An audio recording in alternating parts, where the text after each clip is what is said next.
taking this toothpick out of my mouth because Austen does not like it. And if I don't take it out of my mouth, I'm going to get beat. Hey everyone, Anthony Fantano here, the internet's busiest music nerd, coming through with a quick one, a nice little update on Beefwatch 2024. This ongoing feud between Team Kendrick and Team Drake is heating up. It's just got interesting. Actually, no, I'm lying. It just somehow kind of got weirder and less interesting. We still have not received a response from Kendrick, but on top of it, out of nowhere, there seems to be this additional diss track from Kanye. He's just kind of throwing his hat in the ring now. He seems to have done his own Like That remix with a reproduced version of the instrumental that has these kind of huge, grand, epic Kanye gospel style vocal layers in the multi-track. Sounds epic as hell, I'm not going to lie. Future also has a feature on the song,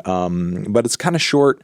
Delivery's pretty sleepy, and content-wise, he doesn't really say anything that adds any additional context to this feud, the Like That track originally, or why Kanye is now joining up. There was like an official upload of this song on YouTube at one point, but that is since been taken down, and as of right now the track is not on streaming. I don't know if it actually is going to make it on there at some point, or if this remix is wholeheartedly endorsed by Metro Boomin himself. And while again there have been a lot of people talking about this track as if it's like, you know, genuinely contributing to this feud in a substantive way, but when you actually look at many of the bars up here on the screen right now, a lot of what Kanye is saying on this track is just kind of promoting the release of Vultures 1, the presumed eventual releases of Vultures 2 and 3.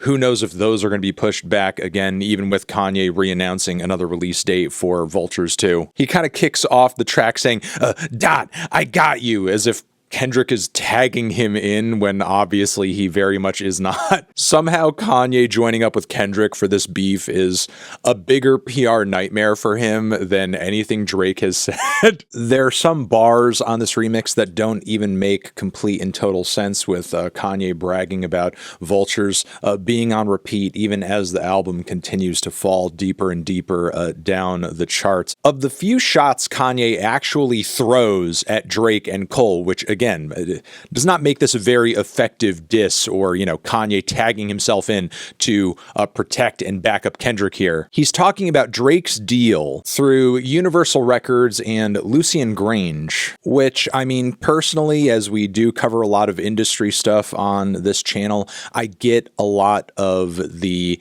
hay made over these very long, sometimes multi-album or lifetime deals with labels, as they can kind of lock artists into very awkward situations. And also, regardless of how good and lucrative some of these deals may be for the artist, the label is always looking to recoup that money and recoup those losses in whatever way they can. There's no signed artist out here who's out profiting their label on the sale or release of their music. That's just not how these deals are engineered to work. With that being said, Drake's deal with Universal is rumored to be worth hundreds of millions of dollars. It's one of the biggest deals of this style in the industry. While it's true, I do think there is room for debate and discussion around Drake's deal, and even whether or not this particular arrangement he has with Universal has put him in a position creatively where he's getting a bit lazy and he can essentially hand in whatever album he wants, regardless of the amount of effort put into it, and be able to, you know, make good on that promise of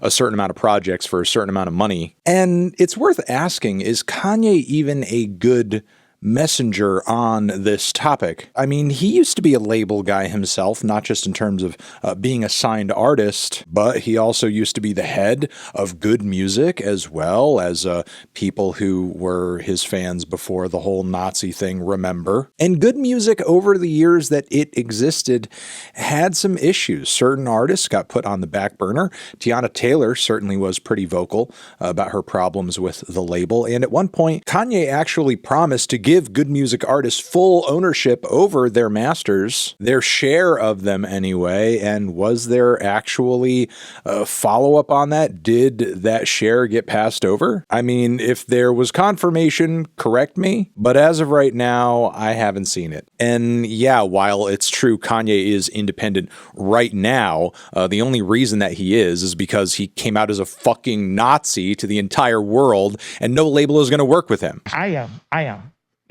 Now what? I am. You're now what?